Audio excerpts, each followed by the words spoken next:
Okay, and welcome back. Today we're going to do a interlocking diagonal. So last time we did interlocking side by side, and then I added another row, so it kind of actually made like an L shape. Today we're going to do interlocking, like I said, pattern. So for me, I'm going to not use a whole, I'm going to start with the whole string.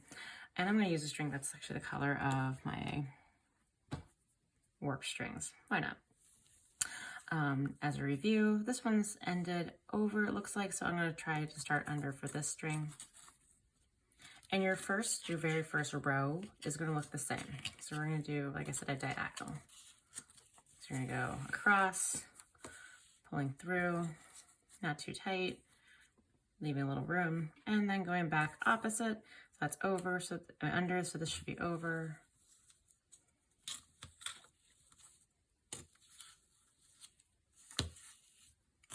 All right. Now, what you're going to do is each time you go to the right, you're going to go one less string. So I went all the way to the end for that one. This time I'm only going to go to this string.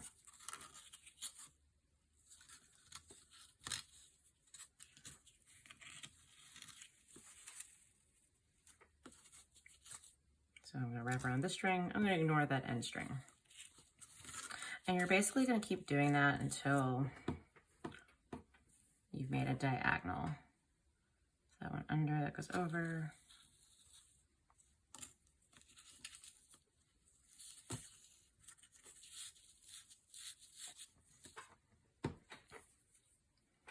Remember also, each time you go back and forth, you're doing the same motion. So sometimes you might want to skip the whole thing and go back to the beginning.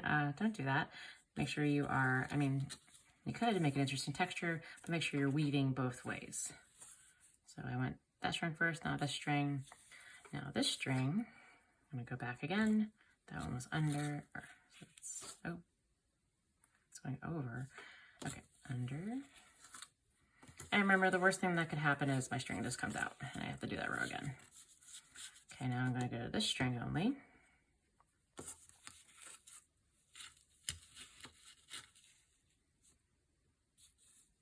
Okay. And back all the way to the left.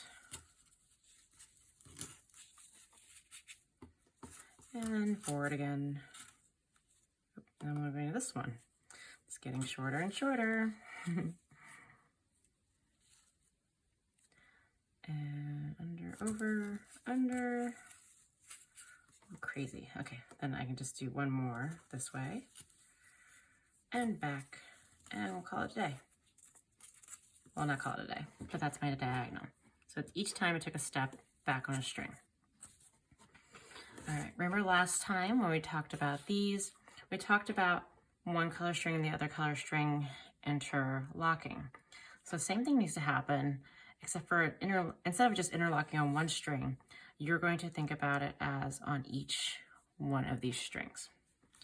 So each one of these strings will have a step down, and so there's one loop per string. So my first one will go from here to in between here and here. So think about above all of these strings. I have to choose another color now, I think. Do I have black or navy? Not really navy, it's more like a dark blue. Or I could do light blue. Dark blue. I'm gonna go dark blue. Okay. So that one went over, so this will go under,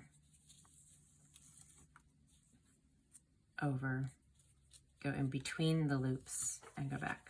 So it's kind of like that, where it only goes from 2. Okay, move that loop up. My next aim is this row. So make sure I'm still following. Over, under, over, under and above that loop, and then back. Over, under, over. Okay, let me stop for a second so you can see what I've done. So this is the first tan one that went all the way across. This is the next tan one that went to the first string. So this one only has one going to the second string away. This one needed to travel to the third string, right above this other tan loop. So you can see I have 1, 2, 3 more tan loops where this blue string will travel across and right above it.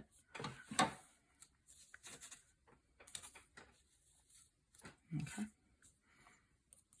So my next aim is above this one.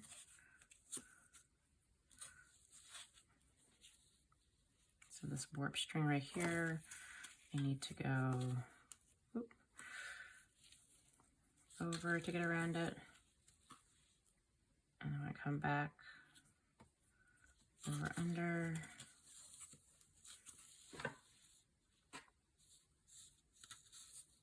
Pull up that warp string. There you go. This is my next aim. Sometimes I pull it through just so I can see it a little better.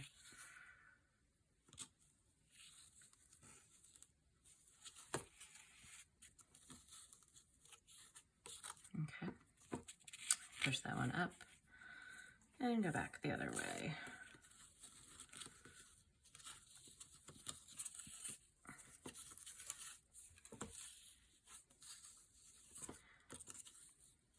There should be a diagram for this also in your canvas that shows kind of what it looks like if it was all kind of spread out.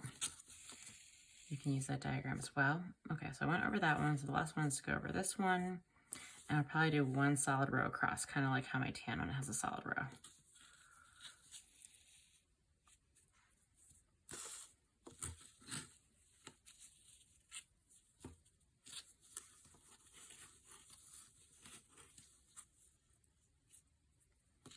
Don't forget to weave both ways. I was really tempted just to pull it all the way through. Happens to everybody. Push that row up.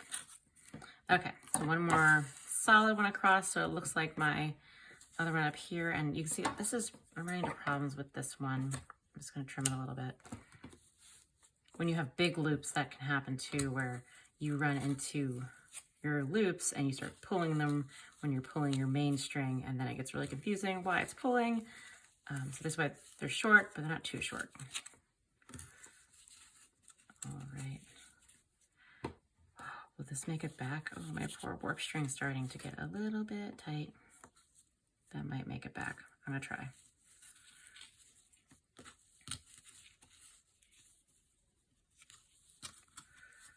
All right. There we go. I'm gonna shove all this up so I really don't see the string that much. All right. There we go. I have a nice diagonal.